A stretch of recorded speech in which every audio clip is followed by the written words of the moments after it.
Greetings and welcome back to another episode. I am muted. Why am I muted? I'm not muted. All right, fantastic. I've been away from the studio for a little bit, and it may show. It may show. Appreciate everybody jumping on today for Basketball Rules Expert Live as we go in the mornings. Super excited to be here, of course, and talk the rules of high school basketball. We love to talk the rules of high school basketball. We love to look at plays on Fridays so we can get better as basketball officials. We are super excited to be broadcasting today from the beautiful San Francisco Bay Area, home of, yes, the best record in basketball, Golden State Warriors. Collegiate basketball started last night. Exciting time in the basketball world as the season gets going. Hopefully a relatively normal season after the past one. So I'm glad everybody's joining us today for the live stream, and you'll have a chance to share as well. Who's in the house? We got the Zooch coming from the Show Me State of Missouri. Dave Krieg, like Blitzkrieg from Minnesota. Excellent. Good to see you, David. Chris Denton in the house from North Carolina. Mike Connors doing what we do. Coffee. It's what fuels the show. Papa Les from Chicago. Chilly. What's the temp last? We're in the low 60s here. A little bit of rain here in the beautiful San Francisco Bay Area. Jason Hayes jumping on. Good to see you. Mike Goodwin from Alaska. Mike and I shared a fun moment on a Facebook post that had no details whatsoever, but left a couple of clues. And so we knew what the question was just by the clues in the question, without the question itself. That's always fun. You could have some real fun with that. I have ideas for like April Fool's Day on a Facebook group. Have a post that has no information really at all. And everybody's commenting on the post with really specifics. Or you have a basic rule, a simple rule adjudication. And we get like everybody to come in and have the wrong interpretation, even like noted basketball rules experts as an April Fool's joke. I'm thinking, I'm plotting.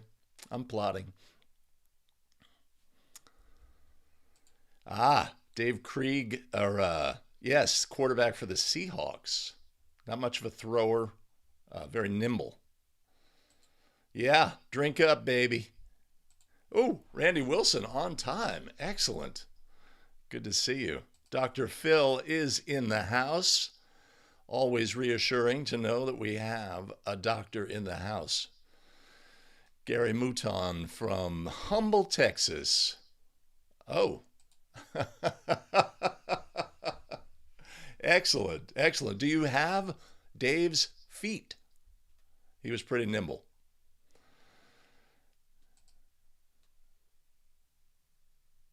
Hey, Kenneth, I'm sorry. Good to see you. New official to the group with 25 years plus experience. Yeah, I'm here. Flint, Michigan. Excellent. 73 and sunny in Tampa. Excellent. Zach Burns is in the house. Good to see you. Excellent. All right, so we got, +1 at my house, says Mike Goodwin, in the beautiful state of Alaska. Now that's cold, right? Our Chicago contingent can say it's cold, but it could be worse.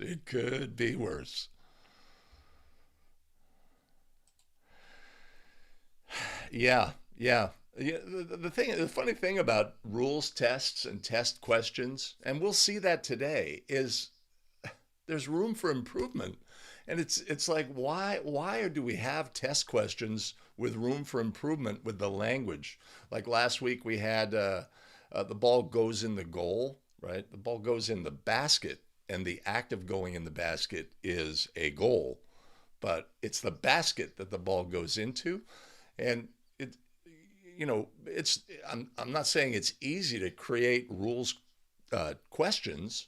It can be challenging, but it seems like what we have available is we have other knowledgeable officials who we could run these questions past and say, is this a good question? Is there any confusion? Is it unclear? Any language, any way it could be improved? It just seems so readily available. So it's funny when questions get to a test and they are not clear, right? We get that in with the CBOA questions here in California. We don't take here in California, different associations use different tests. Some belong to CBOA and utilize their test. Others rely on the NFHS test. So there's that. All right, Dave, joining the live show for the first time. Excellent. Well, we'll see how it goes. I've done some things. I'm in the process of transitioning to a little different format. Thank you. That reminds me to make that shift. So we'll see how it goes. Once we get into the questions, we'll be okay. But some of the transition stuff may be, could you?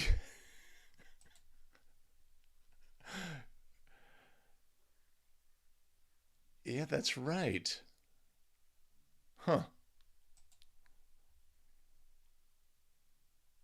Hey, Ben, good to see you. You've changed your photo, your YouTube photo, from what I remember, or you've added one.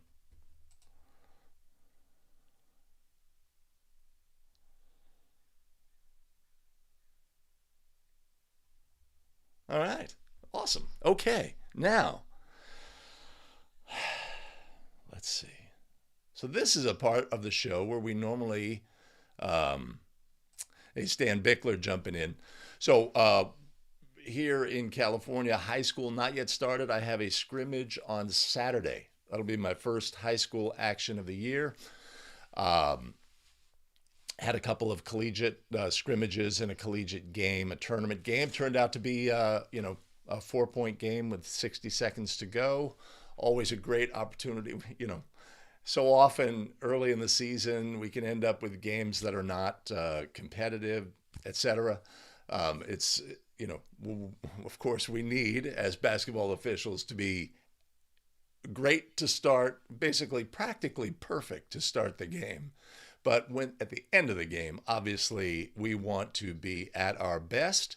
And so we got a little practice, dealing with a competitive game, close, down the end, timeouts remaining, strategies, team, they may foul. How do we want to approach that? All the things, right, that we want to do in end of game situations to get to put, everything in its proper place, allow the players to compete, not miss anything down the stretch, and get to a great conclusion of the game. So, little practice to do that.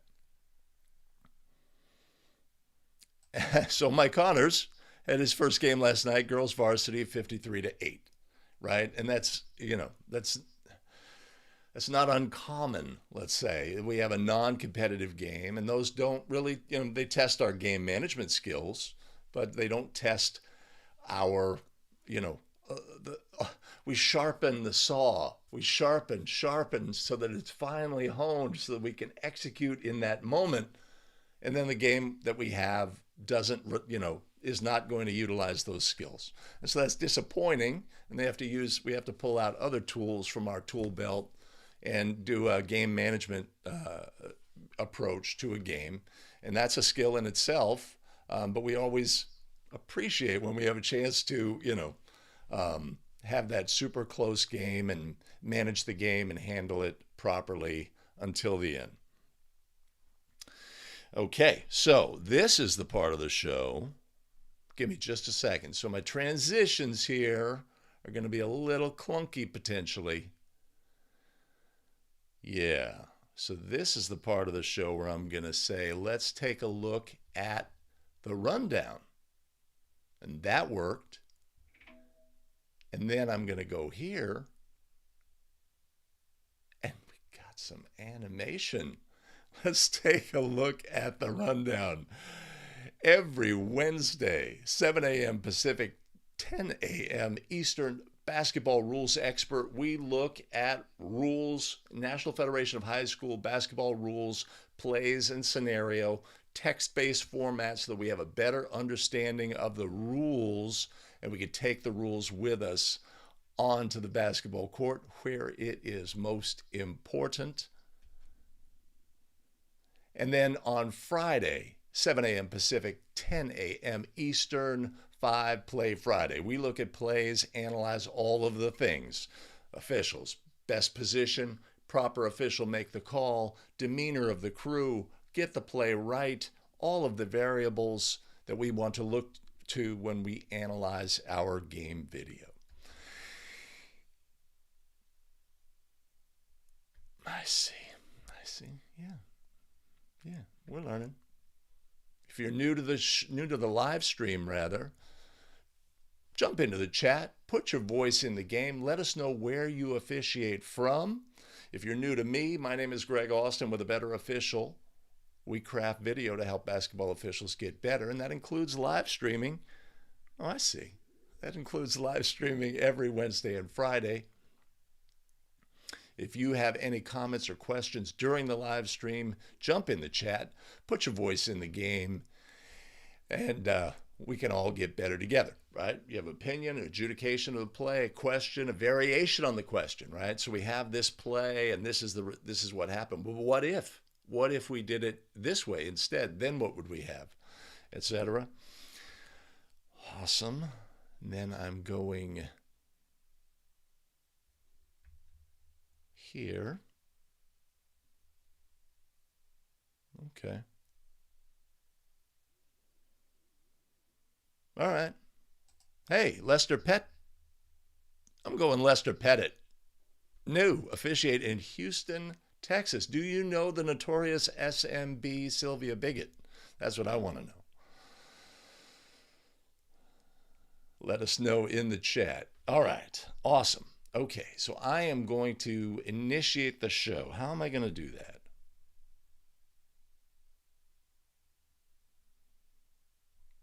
Right.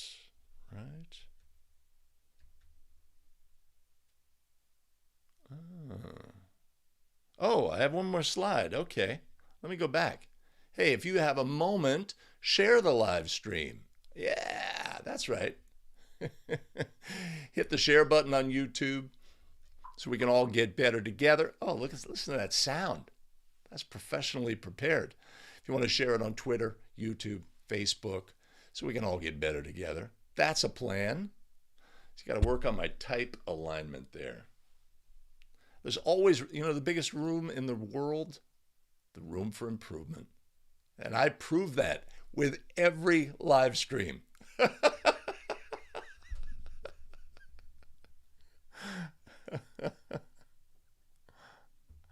All right, Gary, that's awesome. That's awesome. She's tremendous. Where is she this morning? Not on the live stream. Probably working on a live stream of her own.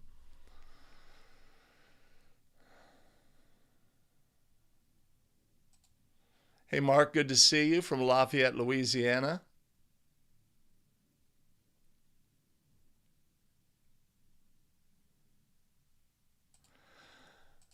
Sylvia is an assigner in Houston. You can find her on Facebook. She does live streams on Facebook to help basketball officials get better as well. If she jumps on the live stream, we'll try to make a connection there. I'm missing something. Tough one for sure. Oh, maybe the game. Got it. Okay. Now I'm doing this. No, I'm doing that.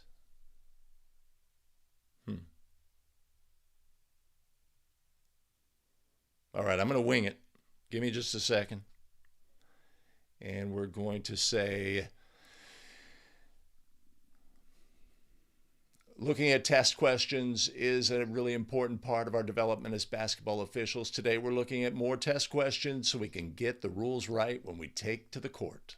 Let's get started.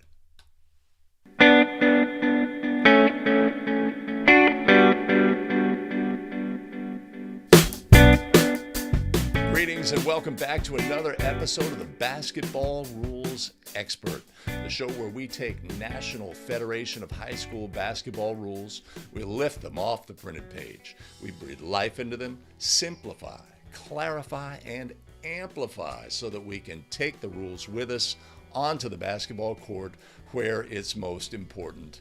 Greetings again, everybody. My name is Greg Austin with TheBetterOfficial.com, and I've been a high school basketball official for quite some time. I do consider myself to be very knowledgeable about the rules of high school basketball, and this show is all about helping you on a journey to becoming a basketball rules expert as well. Give me a sec. Give me a sec. I did something wrong. One of my best skills is editing.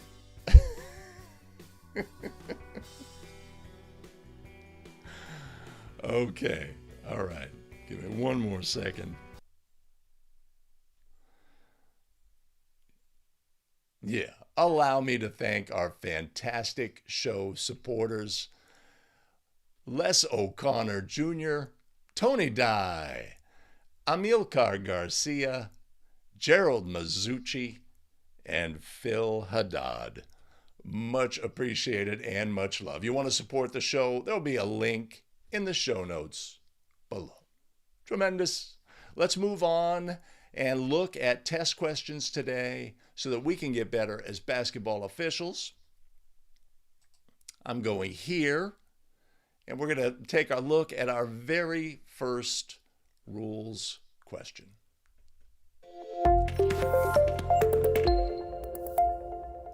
That didn't work. Okay. All right, let's get started with our very first rules question.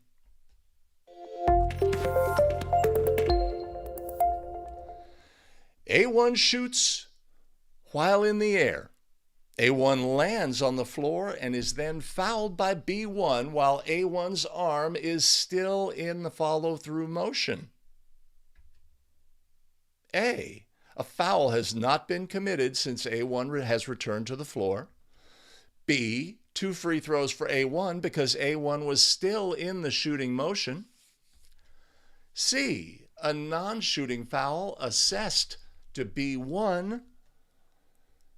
D, a foul has not been committed since A1 left his or her arm in the air for too long. What is our correct adjudication on this play? A1 releases a try while in the air, and then they land. After they land, they are fouled by B1, while A1's arm is still extended in that, this is the way players are trained, right? To continue to extend the arm and hold it. It's part of their shooting training, right? For accuracy's sake. And we have a foul after the player who was airborne has landed, right? What's the correct adjudication on the play? Pretty simple, straightforward. Let's take a look. The obvious answer is C. A non-shooting foul is assessed to be 1. So we have an airborne shooter. That's defined by rule, and they are an airborne shooter until they land. Once they land, they are no longer considered to be in the act of shooting. If a resulting foul occurs, that is a non-shooting foul, and we would adjudicate and penalize that foul appropriately. If the team was in the bonus, then there would be bonus free throws. If the team was not in the bonus, then we would have an inbounds, a throw-in rather, at the spot nearest the foul. I'm going there. Oh, I like that.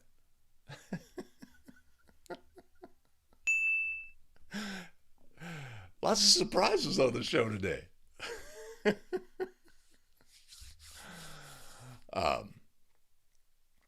Now, Of course, the foul occurs after the try is released, so the result of the try will count.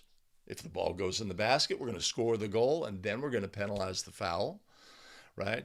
These can be challenging plays because sometimes the foul occurs very close to when that airborne player lands, okay? But if we make the judgment they have clearly landed, their try for goal has ended, and then, we often see a player then comes out and tries to box out our player who released the try, and they do so by throwing a rear end into that player and displacing them. That's a common scenario here. Our rules question here, though, implies that after the player has released the try and come down, their arm is hit. That's an implication of the rules question.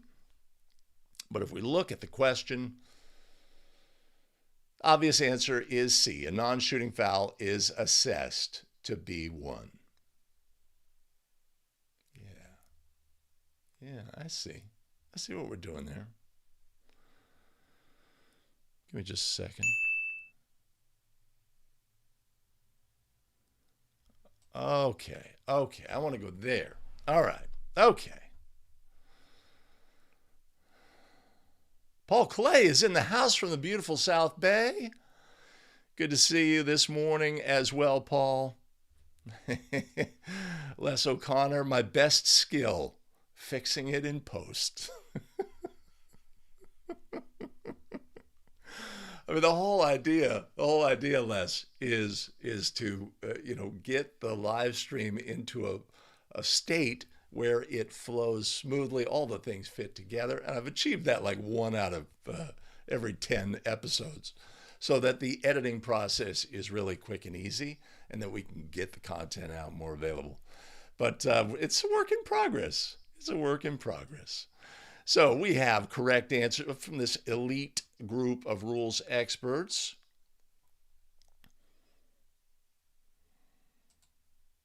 Yeah.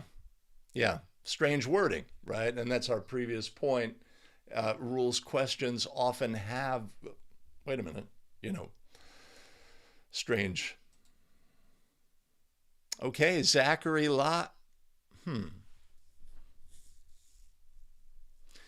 Zachary, I would say it's either latch or lock.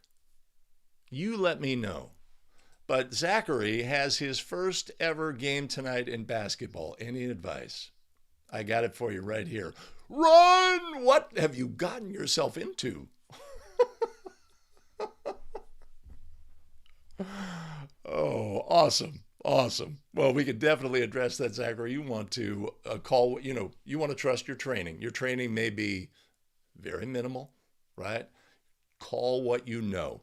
If don't be afraid to put calls in the game. If you think that's a foul, rule it a foul. If you think it's a violation, rule it a violation. Focus on getting great position and an open look. Call what you know. Be consistent. I'm calling this game down here. I'm calling this game, the same way. I call the travel on this team for this action. I call the travel on this team for this action, right? I'm consistent. I'm not the best official in the world, right? NBA officials, we consider them 94%. NBA officials, we consider them 94% accuracy, 95% elite training, right? Elite feedback. It's a constant loop, getting better, doing plays, consistency, all of the things. And then you look at D1 officials, collegiate officials. Maybe we consider them 90%. They don't get as much training or as much responsibility. Of feedback loop is not as strong, but they are elite officials working at the highest level. And then there's high school officials. Let's say on average, 80%, right? On average. Some are elite. They work other levels, etc. They have a great training, etc. They are the best officials in an association. And then there's the mushy middle, where there's the run-of-the-mill. These are the officials who work these games, etc. And then there's brand new officials, right? And maybe those brand new officials are only at 65%. but they're 65% on day one. And then they go out and they work their ball game. They learn something. They learn a little bit. They learn, the game comes at them fast, etc. They feel a little more comfortable, a little more confident, etc. Now, the next game, they're at 68%. And 5 games later, they're at 69%. And then, at the end of their first season, maybe they're at 75%, right? It's just a constant, improvement. But to start out, I'm a 65% official. What am I going to do? I'm going to be consistently a 65% official on this end of the floor and on that end of the floor. It's safe. It's fair. I've been fair. I adjudicate to what I know, right? I'm there for the game. I administer the game. I allow the teams to compete safely and fairly, and then we go home. I was consistent. I may not be the best, but I'm consistent. And then I'm going to get better and better and better. So just understand that we are there for the game and really focus on administering the game, and you can have great success. Try to be aware when, of the fact that you want to administer the game as smoothly as possible. Allow the teams to compete. The game will want to move forward, and just be consistent and try to be consistent with your partner, and hopefully you have a great partner to help you on your first effort. But it is a lot of fun, and I wish you all the best. Come back and let us know on Friday how it all went.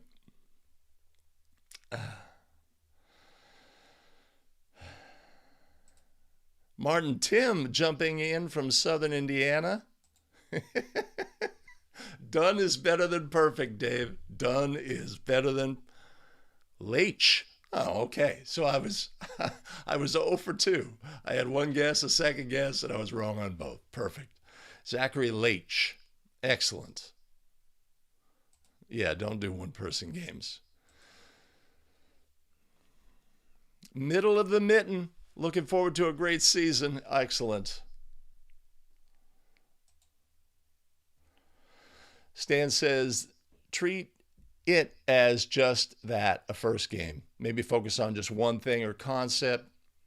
Otherwise, you'll have too much on your plate. And takeaway at the end, have fun. Enjoy it for what it is, right? Enjoy it for what it is. And Paul Clay jumping in and saying, as we obviously think here at A Better Official, analyzing your game video is the #1 way to improve rapidly as a basketball official.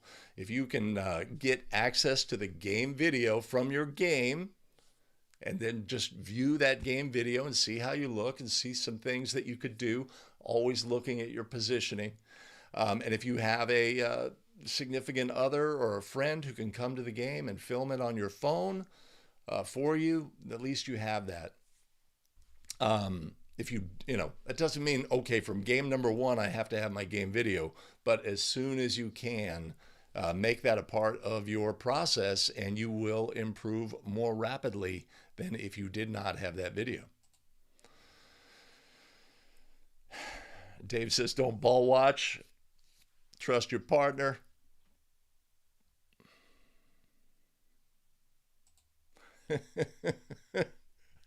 Yeah. It's something, so for officials who've worked for a number of years, sometimes it's hard for us to remember, back at square one. And part of it is just like having, getting your fist up and remembering to do that. Got it. Awesome. But all the best. Ben Harward.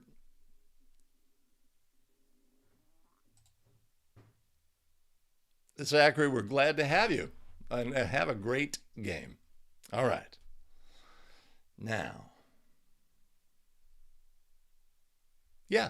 let's look now at our next test question.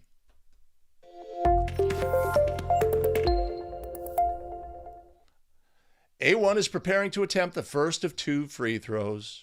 B1, who's in a marked lane space, fakes entering the lane, causing lane space player A2 to enter the lane early. The lead official gives the delayed violation signal.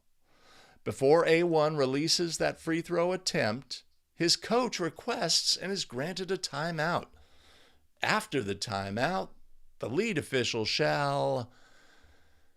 Oh my goodness, that's too many words. Clear the lane for A1's 2 free throws, then award an alternate. Why don't we do this?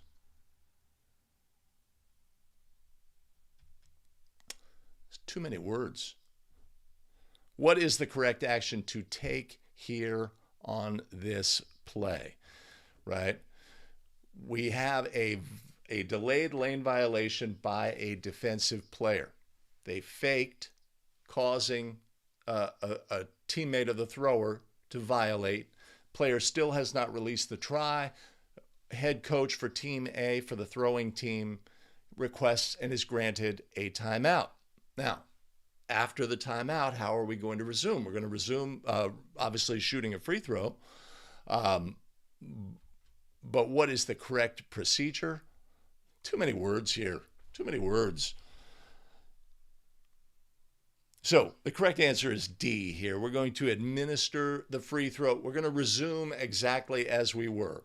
We're going to bounce the ball to the thrower and immediately indicate a delayed violation by the defense. There's no it doesn't go away because of the timeout, and we're not going to automatically enforce it because of the timeout, because what's the penalty for a delayed violation by the opponent of the thrower during a free throw?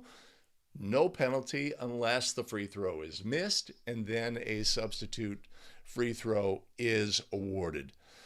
So on this play that has many, many words, this is a very unusual play. This is, again, you could officiate for 20 years and never have this scenario occur. You're going to have lane violations and delayed lane violations, etc. But after one has been committed, then a timeout? Very obscure. Very obscure. So it is what it is. A lot of words invested in this question. Oh, yeah, okay. I think I want to go there.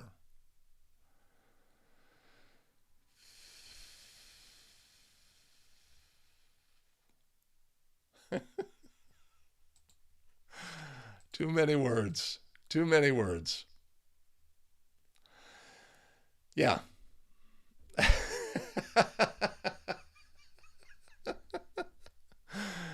Oh. Okay. I'm going to let that chat go. We're going to move on. This was when I originally sorted these questions. This was the first question. It's like, oh my God. Right. Yeah. Yeah. Let's take a look at our very next test question.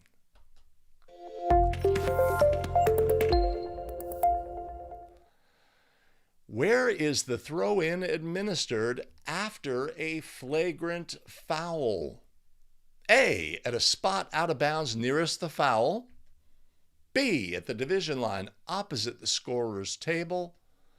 C, either A or B, depending on whether the flagrant foul was ruled personal or technical, respectively.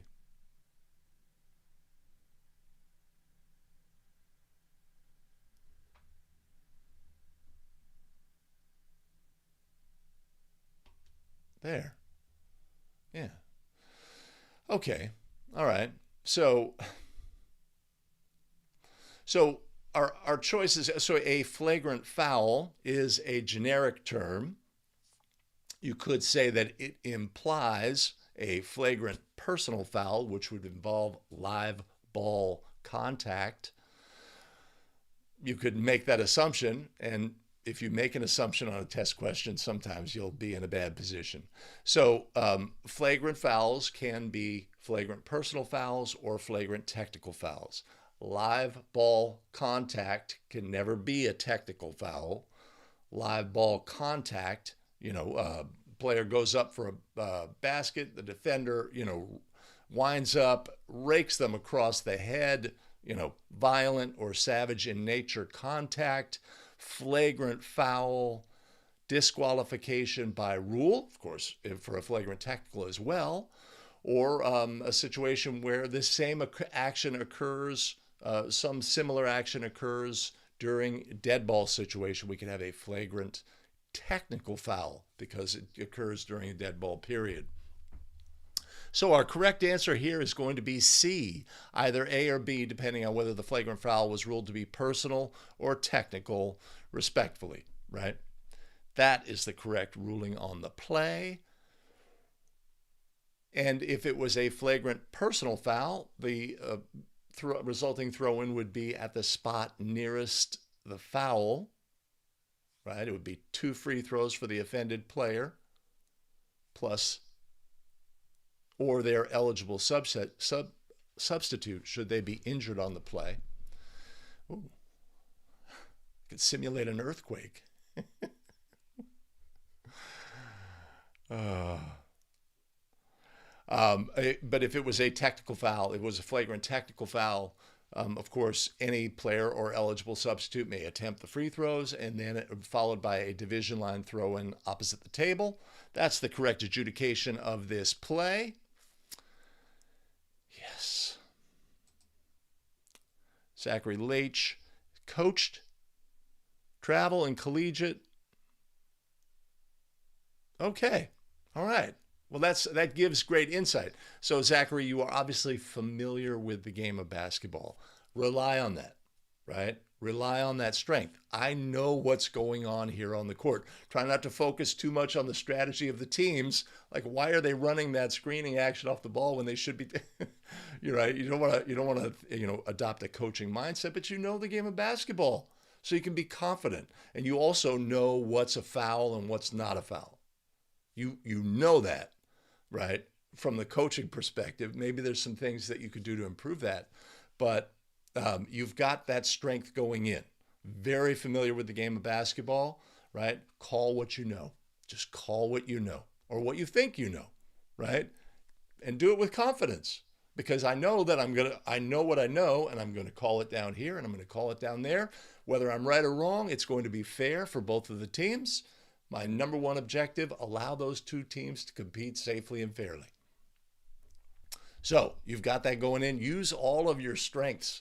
Anytime you go onto the court, use your strengths and use your perceived strengths, right? When an official of a certain age goes onto the court, if they act the part, people say, well, look at him.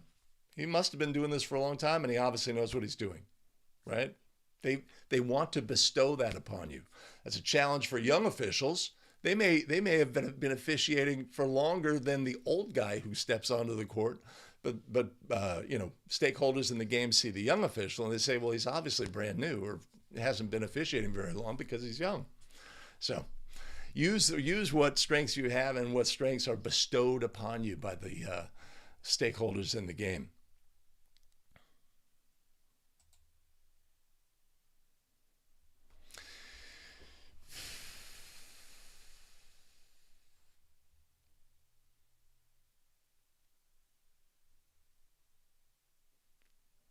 Okay, we're moving on to our very next question. Rules question. Let's go.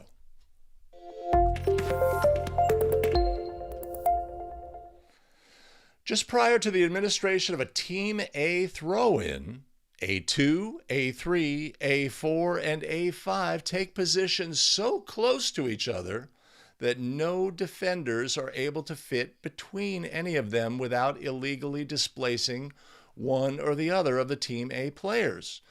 In which situation only should an official allow Team B players to squeeze in between Team A players?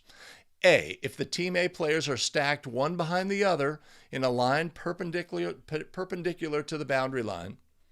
B, if the Team A players are within 3 feet of the throw-in boundary line and parallel to it. C, if this occurs on a throw-in anywhere on the court, regardless of the number of offensive players involved. Or D, since every player is entitled to a spot on the playing court, provided the player gets there first, an official should never allow the request by opponents to squeeze in between them. Again, a lot of words on this question. This is a really obscure situation, right? So, like I'll just refer to my the collegiate game that I had over the weekend, right? Team was running a stack, very common throw-in situation. We're going to stack players, or we're going to run a box, or we're going to stack horizontally at the free throw line, right? These are common configurations during a throw-in. Our answer on this question is B, right? If the players are so close to the boundary line that it basically prevents defensive players from defending the throw-in, the officials are instructed to allow players in between those players.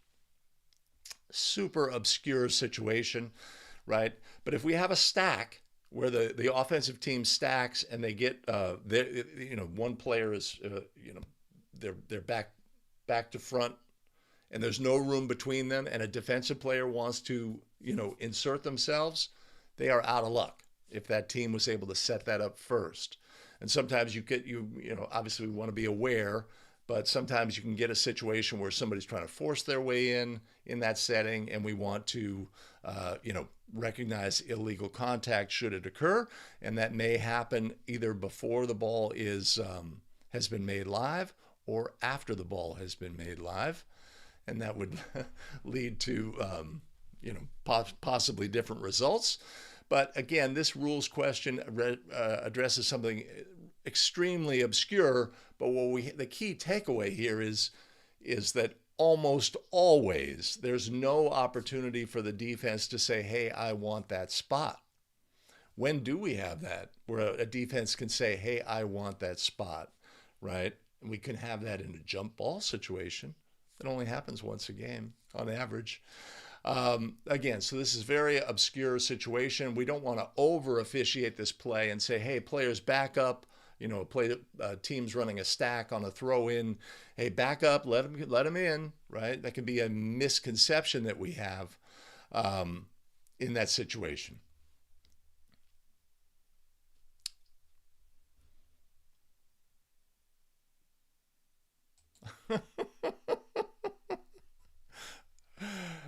Zachary, the elements are conspiring against you, but at least you know your partner is going to be running late. Uh-oh, who's in the house? Billy Mack is in the house. Whoa! Oh, I didn't know I could do that. Okay.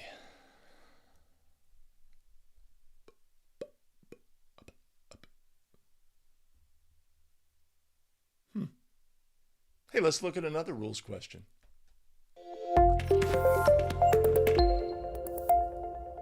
A1, outside the three-point arc in her front court, throws a cross-court pass to A2. The ball strikes the ring and goes into Team A's backcourt, where A3 retrieves the ball. Which is correct? A, Team A has committed a backcourt violation. B, since team control ends when a pass is released, no violation has been committed by either A1 or A3. C, it makes no difference whether the official considered A1's throw a try or a pass. Or D, since team control ends when a pass is released, no violation has been committed by either A1 or A3.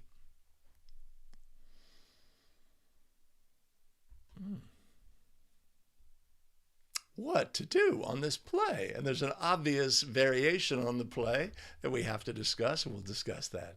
But A1 releases a pass across the court. The ball caroms off of the basket into the backcourt. Team A is the first to touch in the backcourt. Is this a backcourt violation by rule? Three elements necessary. Three elements necessary to have a backcourt violation. Team control on the court, first to touch in the remember, I'm a rules expert. We need team control on the court.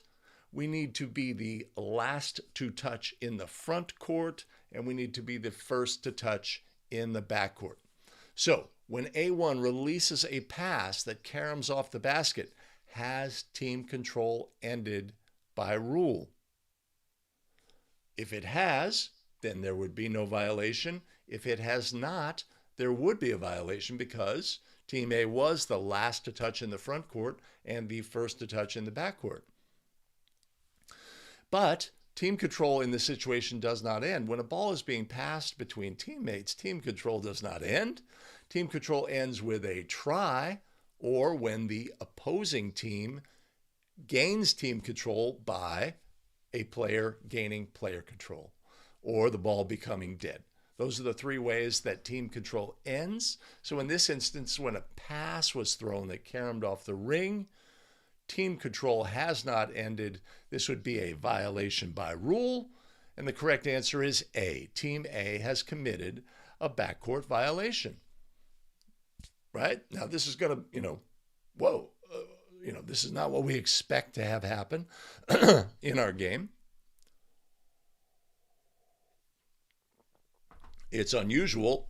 We may take a moment here to process when this occurs, but by rule, team control had not ended if, in the judgment of the official, this was a pass and not a try for goal. It's as simple as that.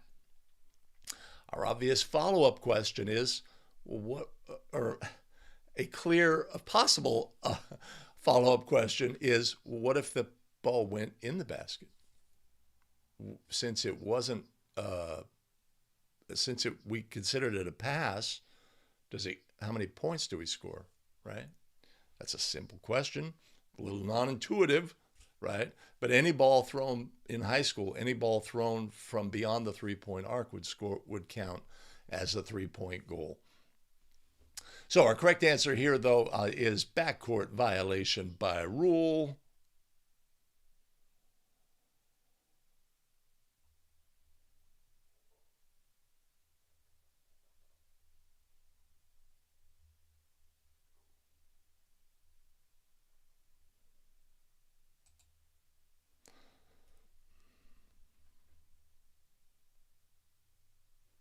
Talking about the same play? Yeah. B and D are the same answer. Bonus points for recognizing that. I don't know why that occurred, but it's a backcourt violation.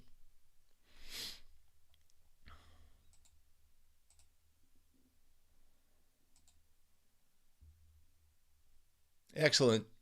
Excellent.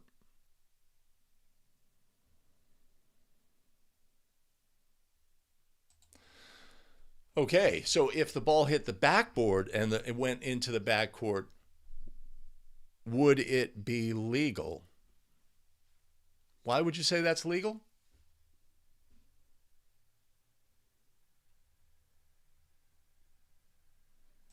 Explain that to me, Billy.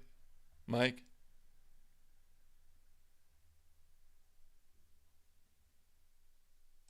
I've got it as A.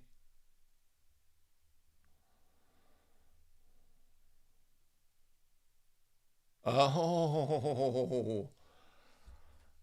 Oh. Excellent. Excellent. Yeah, so what Mike's bringing up is a situation that any ball that is thrown at a team's basket that hits the backboard is considered to be a try for goal by rule. We have a situation, you've seen it, where the player on a breakaway dunk, let's say, terminates their dribble, throws the ball off of the backboard, goes up, grabs the ball, and slams it home.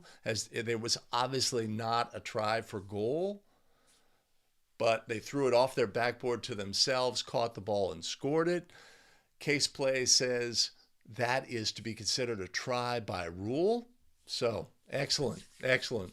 Yeah, when it's coming from the side, it's easy, at least it was for me, to forget about that exception. Wow, that's a messy loophole. Let's call it that. Yes, Zachary, that is the case. It is subjective. If we deem it to be a try, and we know what a player who's passing the ball looks like, and we know what a player who's trying for a goal looks like, right? So we know, right? Um, so that's going to really be our guide. If this player is, basically making an overhand pass or a chest pass and it caroms, then, we have a lot of license to say that is not a try for goal. Mike is voting that question off of the island. I like it. I like it.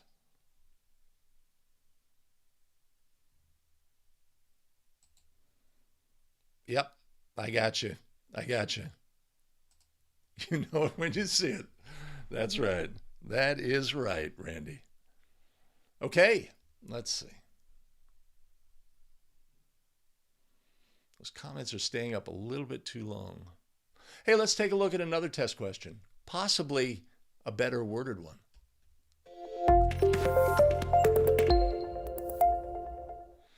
In which statement would Team A not be in team control of the ball? A1 is holding or dribbling a live ball. B, the ball is airborne on a pass from A1 to A2. C, A1 bounces the ball off her leg and it is loose on the floor. Or D, A1 releases the ball for a shot attempt, but it is blocked and is now loose on the floor. Well, these are excellent options because each of them is something a little bit different. Okay, what is the definition of player control? We have it in A. A1 is holding or dribbling a live ball. That is the definition of player control. If we have player control, we have team control by rule.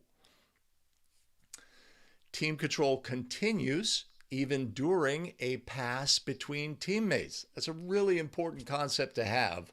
Team control has not ended in that instance. If we are passing between teammates, one of the players had player control.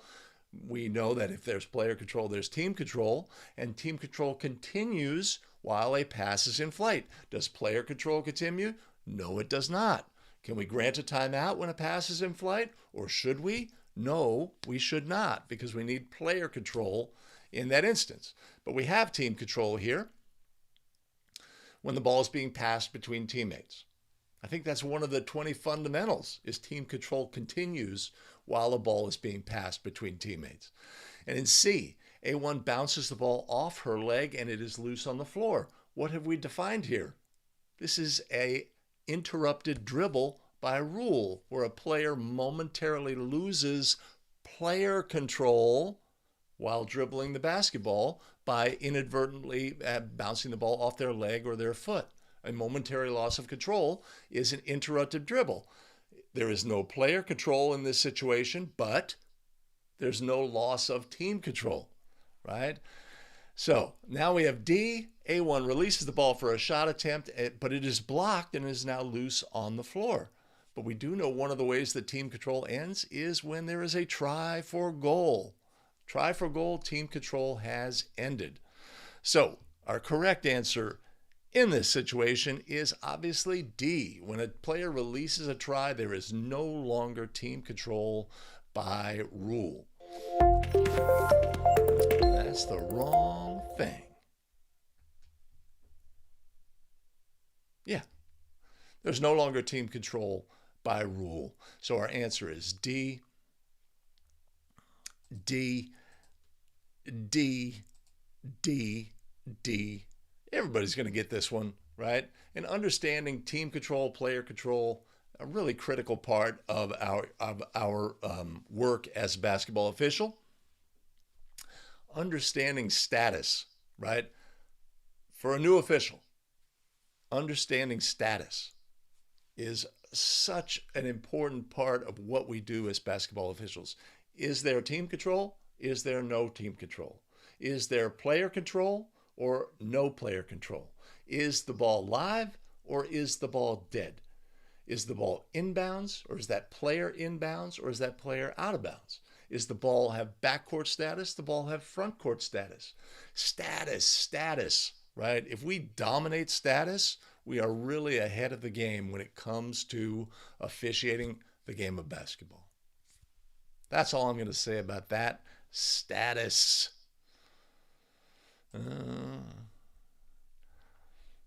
Mike's trying to... yeah, when the ball is released on a try, right? And our option here, of course, states that the ball, it was released on a try. But you could have that same situation and you could say, okay, but what if, right? The ball's up on, they have not released the ball on the try and it's deflected by the defense. You could make a case that team control has not ended because the try was not released, right? I think we're working the nits. We're working the nits around the rule and the spirit and intent of the rule if we do that, but it's a discussion you could definitely have. All right, let's take a look at another rules question.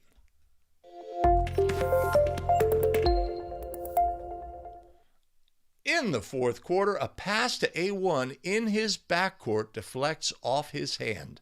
The ball hits the floor inbounds and bounces high over the boundary plane. A2 jumps from inbounds and tips the ball back to A1, who is inbounds in his backcourt.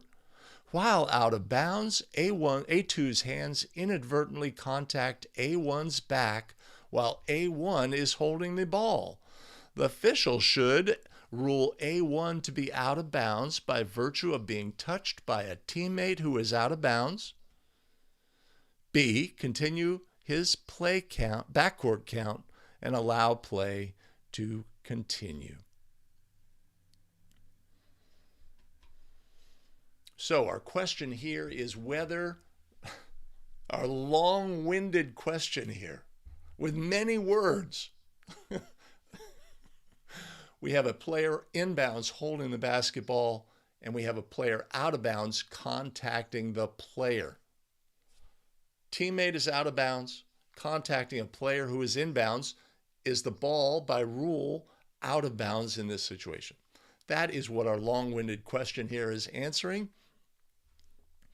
Why we have a hyphen in backcourt here in the answer, I don't know what's going on here. But our correct answer here is B. Oh, crap. Okay, let's do this. Yeah, I didn't know we had another answer.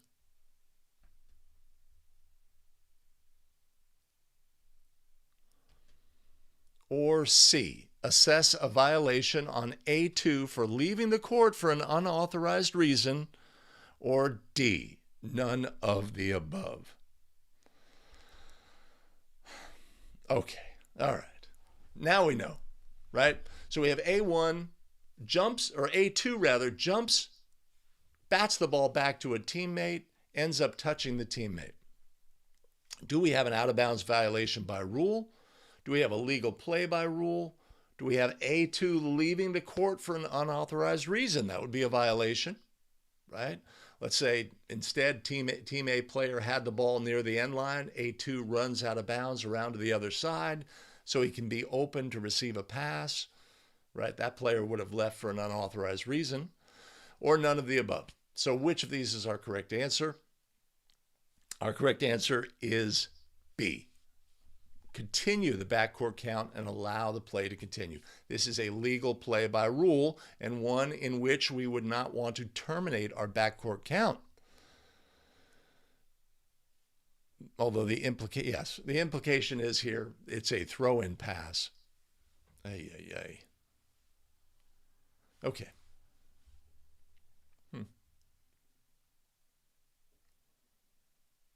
Yeah. Correct answer is B.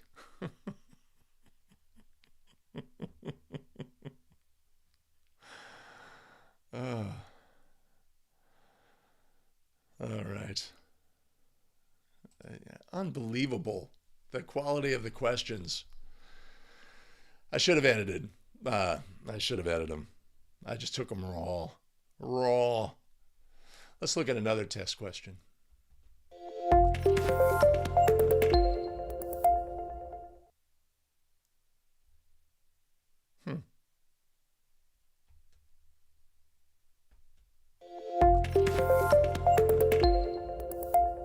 Team A is awarded the ball for an alternating possession throw-in. A1 releases the ball for the throw-in, and the ball is illegally kicked by B1. Team A is awarded the ball for the violation, and the alternating possession arrow is switched to Team B. Correct? Incorrect. Now, this is a much better question, right? So we have an alternating possession throw-in. During the throw-in pass is released. Defensive player kicks the basketball. What happens next is essentially what we're going to do on this play. And the real question is, do we switch the possession arrow, right? We have an alternating possession throw-in. Throw-in ends when? Again, right? There are 3 restarts in the game of basketball. Knowing when a restart starts and when a restart ends is really critical. Restart starts, throw-in starts when the ball is at the disposal of the thrower, and the throw-in ends when the ball is legally touched by any player in bounds. In this situation, where the ball was kicked, that was the first touching, was a kicking action, and that's a violation, and that's an illegal touching. The throw-in has not ended. When is the possession arrow switched, right? We need to know that, obviously. It's switched when the alternating possession throw-in ends or a violation by the throwing team occurs, which also causes the throw-in to end. So in this instance, Team A is awarded the ball for an alternating possession arrow throw-in. They have the arrow. The ball is kicked. The throw-in, the resulting throw-in after the kick is not an alternating possession throw-in. It is no longer that. It is a throw-in for the violation. And the violation was kicking the ball, so it'd be at the spot nearest the throw-in, and we would not switch the possession arrow. So our correct answer here is B. This would be incorrect. The incorrect portion is the alternating possession arrow is switched to Team B. That would be incorrect by rule in this scenario.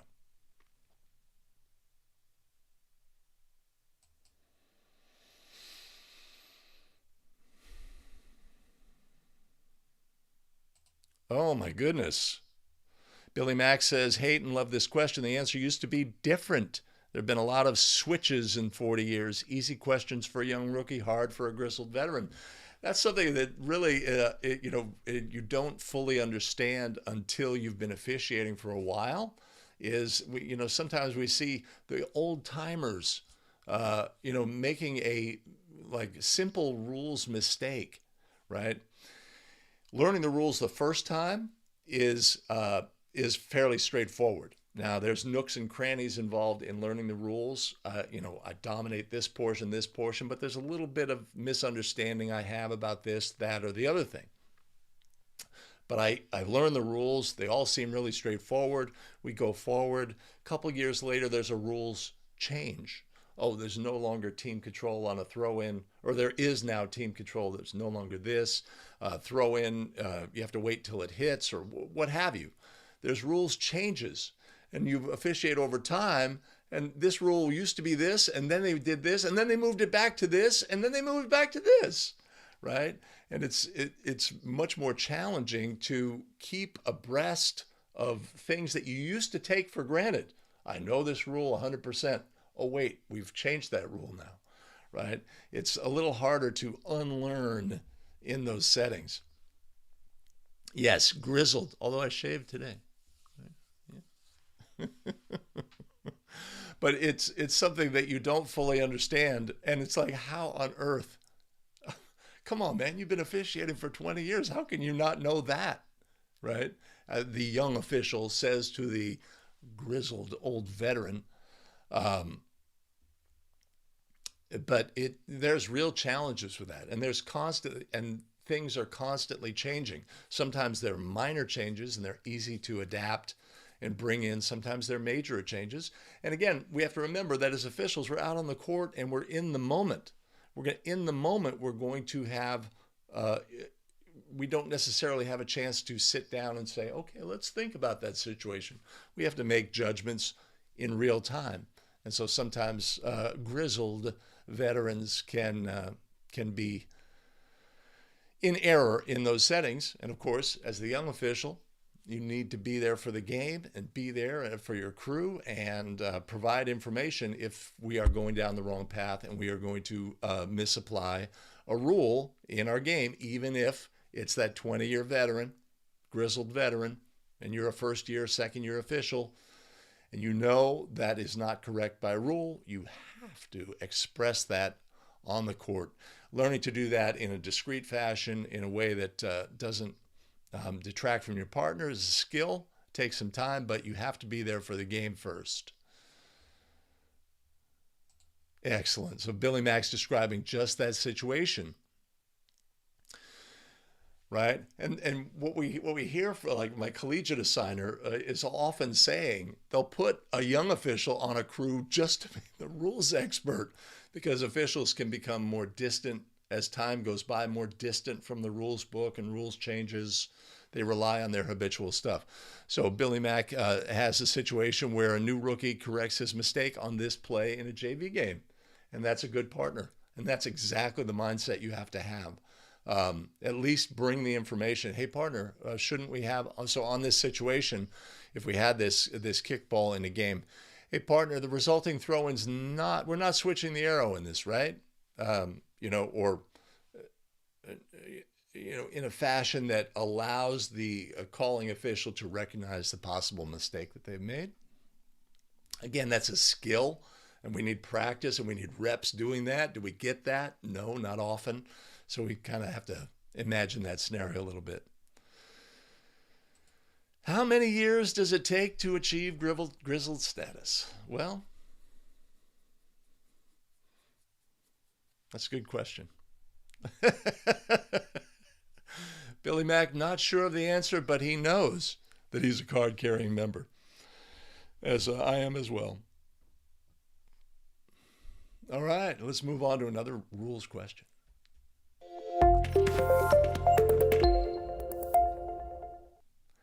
A1 in her team's front court passes towards A2, also in the front court. B1 deflects the ball towards Team A's backcourt. The ball bounces in Team A's front court before crossing the division line, while the ball is still in the air over Team A's backcourt, but never having touched in Team A's backcourt. A3 gains possession of the ball while standing in Team A's backcourt. Which of the following is true? A, legal play and not a violation. Let's just say that. B, backcourt violation on Team A. Had A2 permitted the deflected ball to bounce, then it would have been no violation. C, the officials should allow play to continue without a whistle, since the offense may recover the ball that still has front court status in the backcourt without penalty when the defense was the last to touch it and caused it to go from front court toward the backcourt. Or D, A and C. Ay, ay, ay. This language.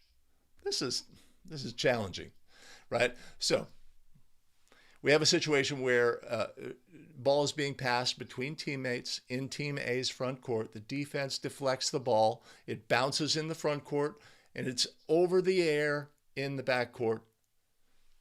One of the Team A players standing in the back court grabs the basketball. Is this a violation by rule?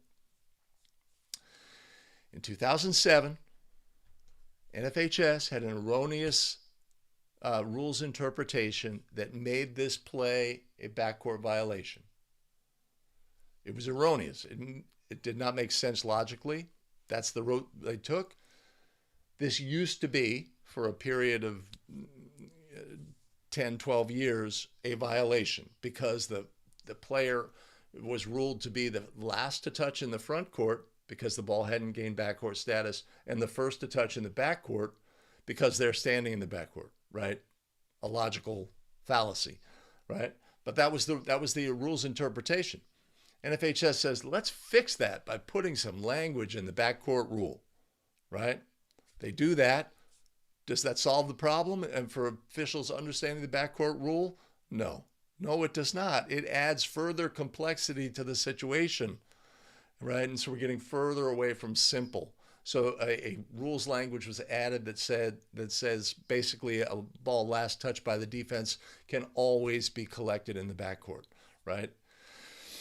In this instance, we have to have three elements to have a backcourt violation. Team control on the court, we had that. Players passing the ball, they obviously had player control in order to do that. Last to touch in the front court, first to touch in the backcourt. So we have team control, we have first to touch in the backcourt. Was this team the last to touch in the front court? No, it was not. So this rule specifically addresses a loophole in the rule that was attempted to be corrected. Our correct answer on this play is D, A, and C. Forgot about the none of the above, right? This is a legal play and not a backcourt violation because any player located in the backcourt may recover a ball that is deflected from the front court by the defense. That reflects the language that was added to the rule. And C, the official should allow play to continue without a whistle since the offense may recover the ball that still has front court status in the backcourt without penalty when the defense was the last to touch it and caused to go from the front court toward the backcourt. Again, that reflects the rules, additional rules language that was added in an attempt to provide clarity, which I would suggest was an abject failure to provide clarity. But that's what we have on this play. This is a legal play by rule. If we think about our simplified formula, team control on the court, last to touch front court, first to touch back court, we can apply that to this situation. Was the team the last to touch in the front court? No, they weren't. Therefore, it's not a violation. Come on, man. Come on. I was so disappointed by that. I mean, because first of all, NFHS adds the language and immediately officials here locally, I mean, I could see it play out, think, oh, they've changed the backcourt rule, right? They think like other situations related to backcourt have now, they're trying to pigeonhole this language into their understanding of the rule, not realizing that it's simply trying to fix an erroneous exception that most officials didn't even know about, right? So, yeah.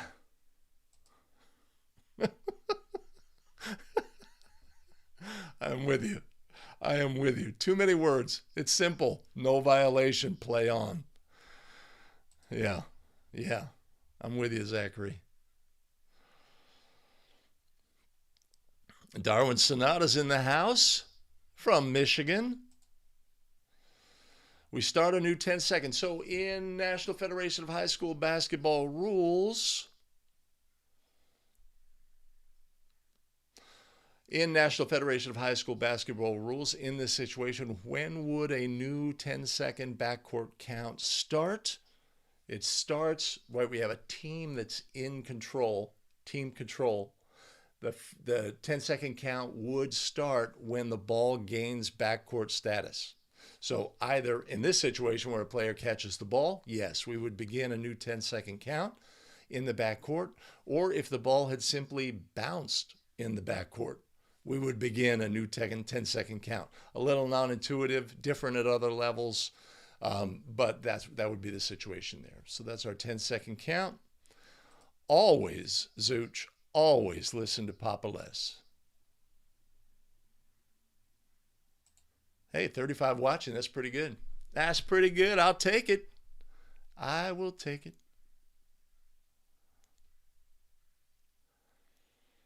Let's look at another rules question, hopefully with fewer words.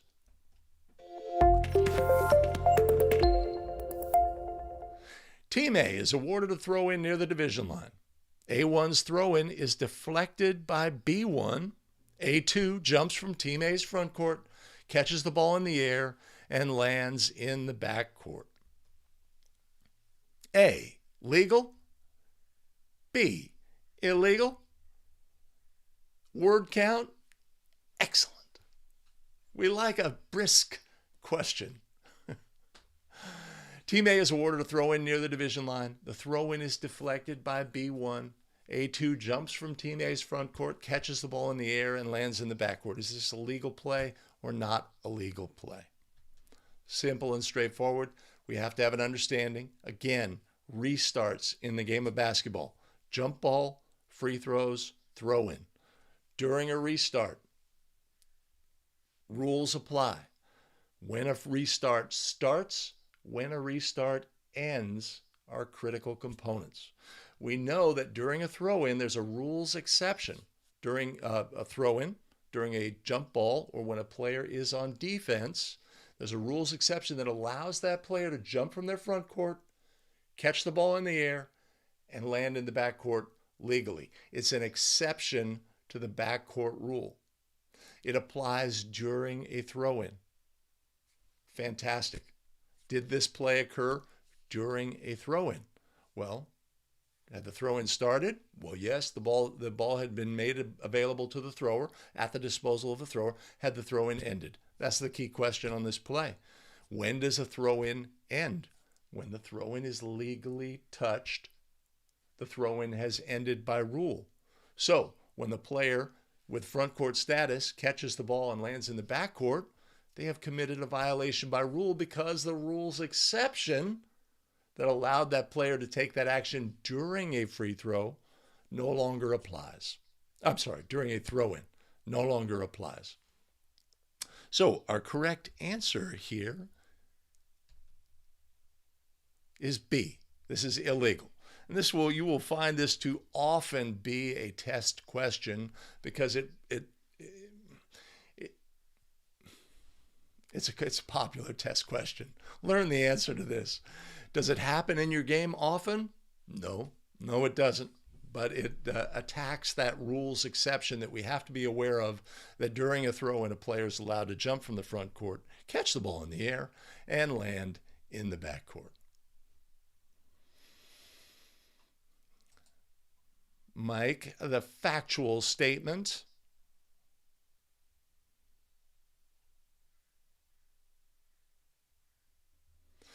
Yeah, Stan, that's sort of a learning, that's sort of a, what do we call it? A tool to help.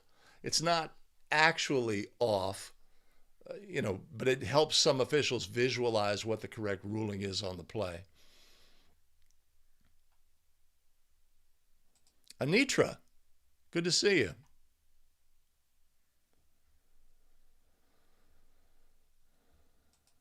All right. Was it Philippines or Thailand? Thailand? I forget. Let me know. Oh, all right.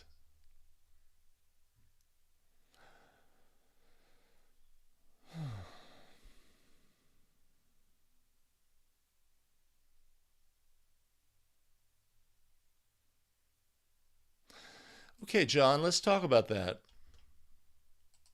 So let's say the defensive player from Team B, B1, had front court status, backcourt status. Does that have any bearing on this play? That's the key question. Does that have any bearing on the play?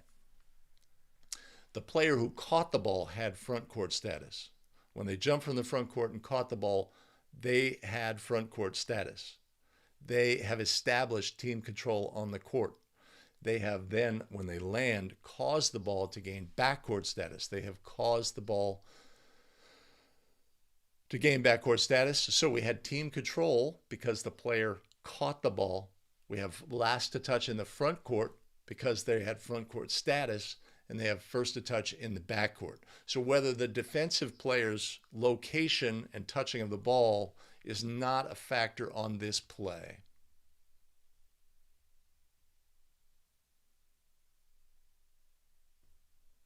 Thank you, Critton. Exactly. A2 had front court status. That's what this play is all about. All right, this is the part of the show where we start accelerating our pace so we can get through. Excellent. Hey, John, so that's what I find is common in questions like this is people can get distracted on plays like this by the throw-in has ended, or or what have you. The question itself, though, yeah, I did a poor job explaining that.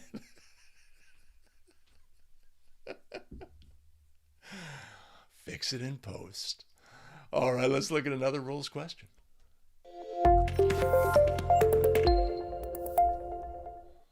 Team A leads 64-63 with 2 seconds remaining and an end-line throw-in following a timeout. A1 inbounds the ball to A2, who throws the ball high in the air so Team B can't steal it. The horn sounds. The thrown ball then comes down and goes through Team B's basket. How would you administer this play? The ball becomes dead as soon as the horn sounded. Team A wins 64-63. B, any live ball that passes through a goal results in a score. Team B wins 65-64. C, Team A can never throw a ball through their opponent's goal. Team A wins 64-63. Or D, since the ball was already airborne when the horn sounded, the goal counts. Team B wins 65-64. Fun play scenario. And you know the energy in the gym is going to go from, going to be dynamic. When the ball goes in the basket, the team that's down is going to go jumping up and down. There's going to be confusion reigning. And obviously, this just points out simply that we need to be able to adjudicate properly plays, especially at the end of the game when there's no opportunity for a team to make a comeback from an improper rules interpretation. So we obviously have to adjudicate this play correctly. If we adjudicate it incorrectly, then the wrong team wins, right? So it just points out. And so when we come across all these rules questions, they come up and it's like, I might have gotten that one wrong, etc. We always want to envision a situation where our adjudication of this play will have an immediate bearing on the outcome of the game, right? We want to push these rules questions to, when appropriate, to situations that can, take away an opportunity for a chance to tie or go ahead, or prevent that from occurring when a violation occurs. So this is like the perfect scenario where basically time has expired and we have to make the correct adjudication on this play. Okay, so key to this question is, of course, our understanding of there's two things. Well, I'd say number one, the key question is, when does the ball become dead? Again, a status question. Live ball, dead ball. When the ball is dead, can a goal be scored? No, it can't. So if we know that, when does the ball become dead on this play?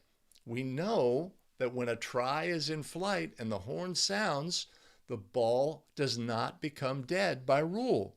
So, is this a try? That's the key question. Is this a try for goal? No, it's not. So when it's not a try for goal and the horn sounds, the ball becomes dead. Or if there was a whistle, the ball becomes dead. Only during a try that's in flight, when the horn or whistle sounds, does it not make the ball dead. So having an understanding of status, live ball, dead ball, what causes the ball to become dead is really critical in this situation. This is not a try for goal, so the ball becomes dead when the horn sounds. Afterwards, it goes in the basket, no goal. No goal shall be scored. So if we look at our answers here, our correct answer on the play is A. The ball became dead as soon as the horn sounded. Team A wins 64-63.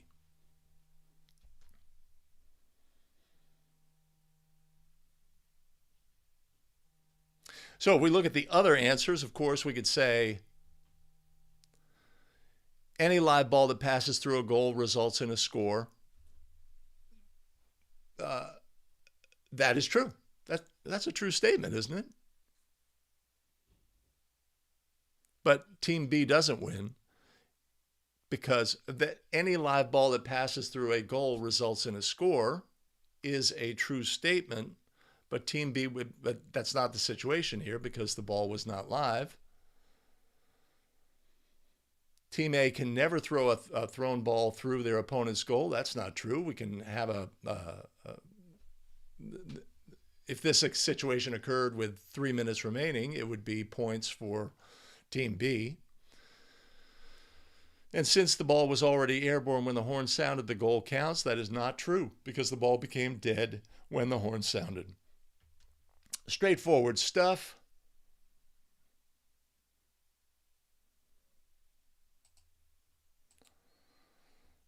I have not had this happen. It's a fun scenario, though, right? To envision. It's like, you see the player throw the ball in the air. Sometimes the inadvertent action.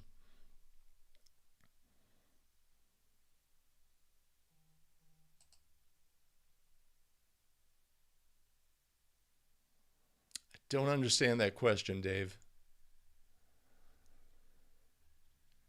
Can't score from a throw-in. Right. That's true. Ah. Thank you. Thank you. Let's look.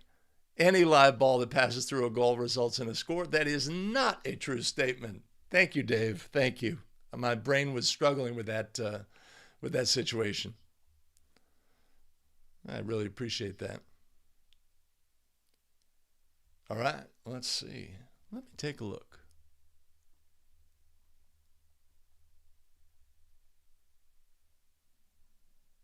Okay, let's bang them. Let's go. Next question.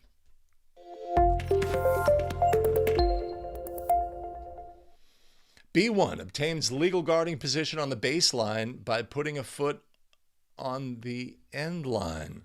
A1 charges into B1. The lead official rules a player control foul. A, correct. B, incorrect.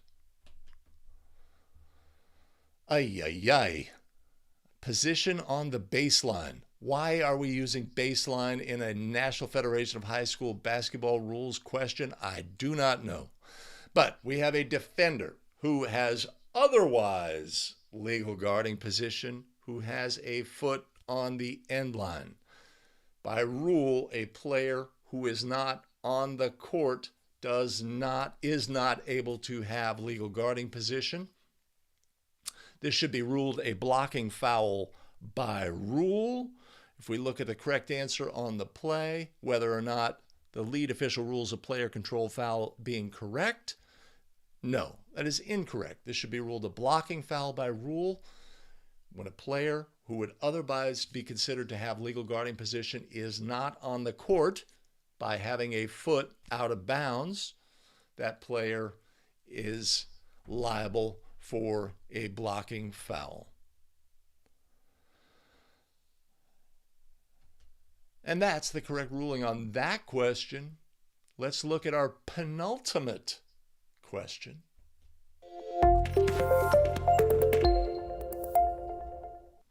Team A has the ball trailing 65-61 and no timeouts remaining. A1 makes a layup to cut the lead to 65-63 with 4 seconds remaining on the clock.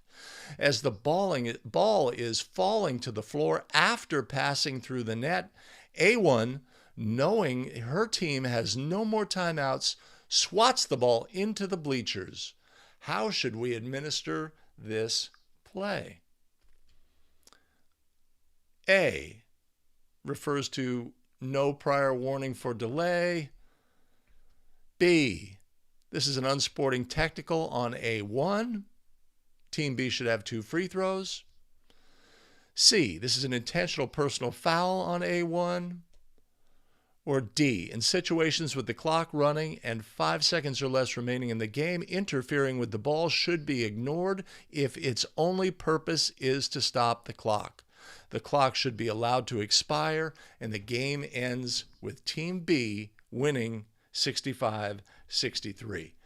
We are not going to spend our energy reading these other 3 questions when the obvious answer here is B.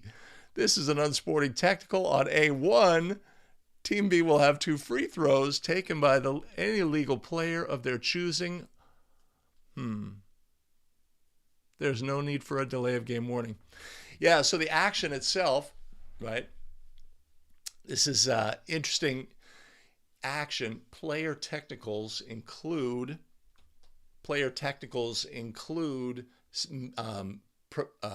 delaying the game by not I forget the language, by delaying the game.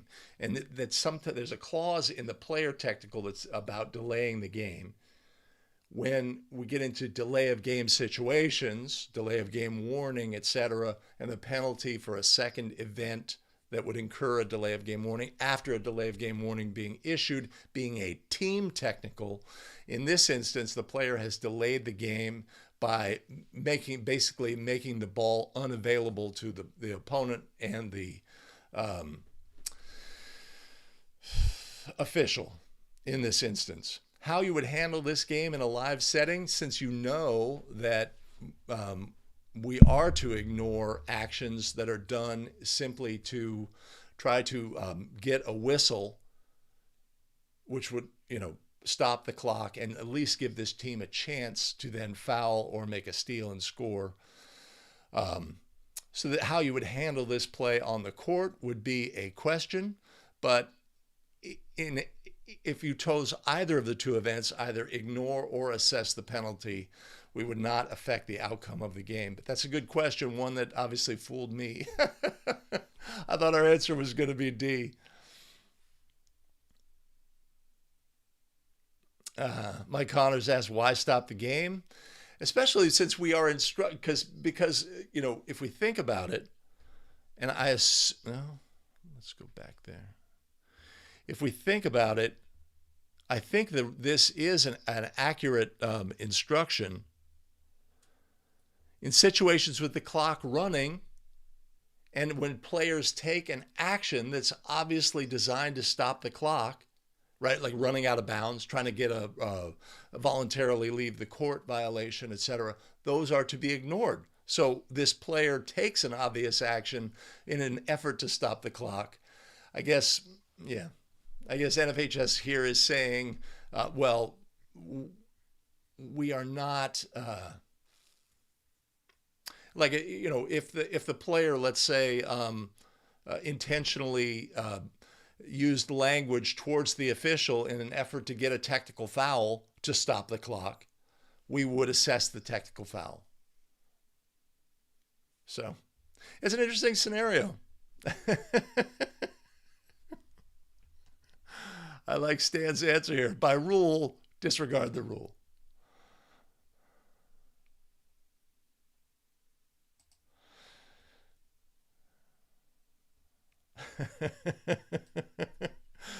This is exactly how Mike is handling it. It's a processing play. I'm thinking this one through. Took a while, but yeah.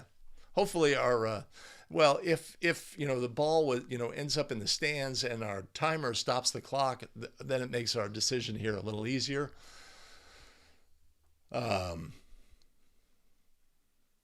So that was an interesting question, and one that had me going down the wrong path.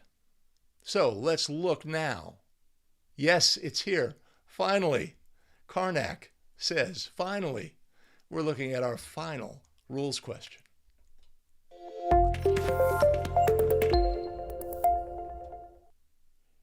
It is not a team technical foul to A, have more than 5 players participating simultaneously, B, allow the game to develop into an actionless contest, C, allow players to lock arms to restrict an opponent's movement, or D, request concurrent timeouts during a quarter. What is the correct answer on this play? It is, it's much easier to say what is a team technical foul, and we can do that, right? It is a team technical foul to have more than 5 players participating simultaneously. If we have a 6 on the court scenario, the ball becomes live, we have a technical foul. It's not on the coach. It's not on the players. It's a team technical by rule. Allow the game to develop into an actionless contest. Relatively obscure, I think more popular in states without a shot clock, although that number will be diminishing as time goes by. But that is a team technical foul by rule. Allow players to lock arms to restrict an opponent's movement. We earlier described a throw-in scenario where players were preventing the defense from defending the throw-in. Locking arms to I guess the situation is we have a player in a part of the front court, and we lock arms so the defense can't get a closely guarded count, and we can exhaust time. It's an odd scenario, but the correct answer here is D. Let's request a concurrent timeout during a quarter. Now, what is this even referring to, right? Let's say there's 5 minutes remaining in a game, and team request, or let's say there's 10 seconds remaining in the game, and a team calls a timeout. They set up a play. The players come back on the court. The officials are ready to make the ball live, and the team calls another timeout. They wanted to see what the defense was coming out. They're going to use another of their timeouts to either do something different or do something similar. The concurrent timeouts are allowed by rule. It's not illegal. There is one situation where concurrent, am I understanding the word concurrent correctly here? Consecutive. Thanks, Dave. I'm going to fix that in post. So, there is one situation where consecutive timeouts may not be granted by the officials. The request for a consecutive timeout in that situation would not be a technical foul by rule, and that is after time has expired. At the end of the game, after time has expired, consecutive timeouts will not be granted.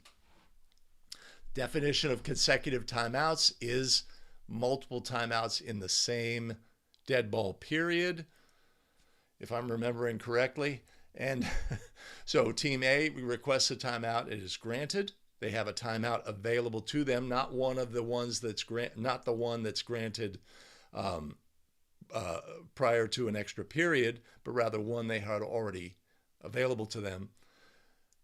Neither they can request a consecutive timeout in that situation, nor can the opposing coach request a timeout and have it properly granted in that situation. There's no penalty for making that request, though.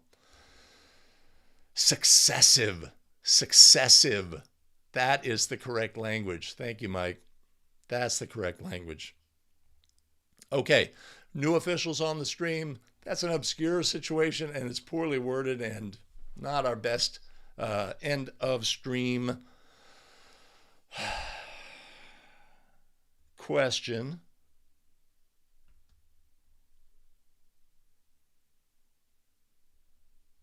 Okay.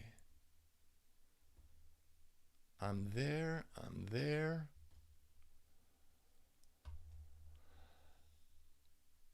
Thanks for joining us today on Basketball Rules Expert.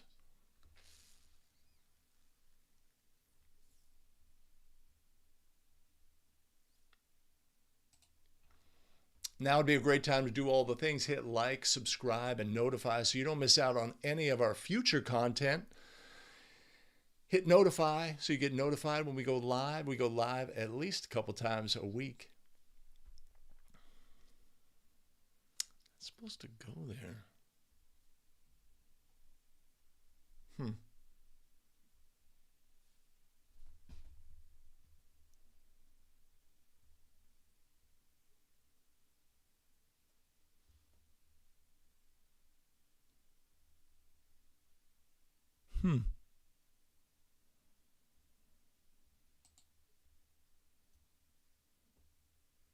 Interesting. Hey, let me thank our fantastic show supporters. Les O'Connor Jr., Tony Dye, Amilcar Garcia, Gerald Mazzucci, and Phil Haddad. Much appreciated and much love. You want to support the show? You can always buy us a coffee. There's a link above and in the show notes below. We have for you additional video content here. I've made this selection. YouTube makes this selection. You make your selection. Choose wisely. We'll see you in the very next video. Take care.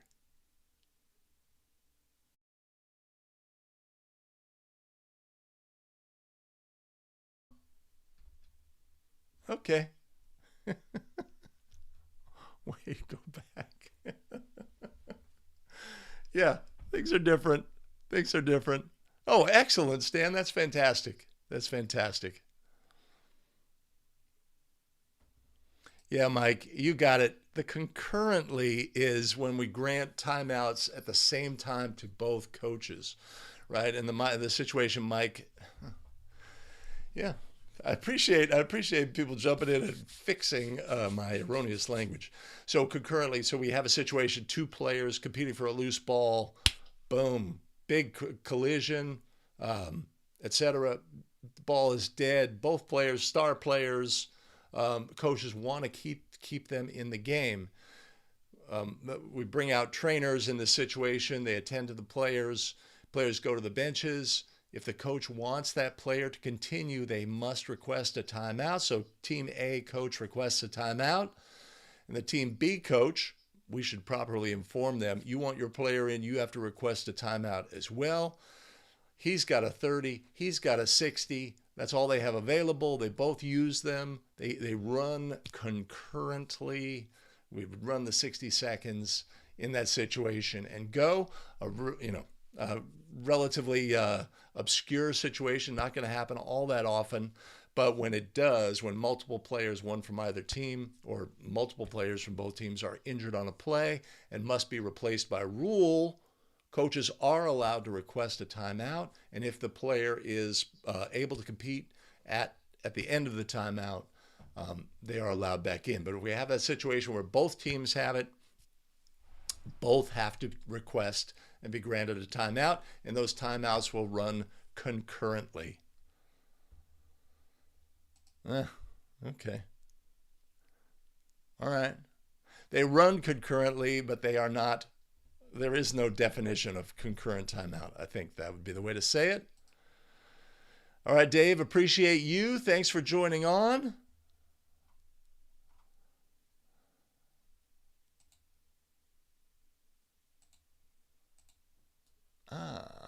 Okay.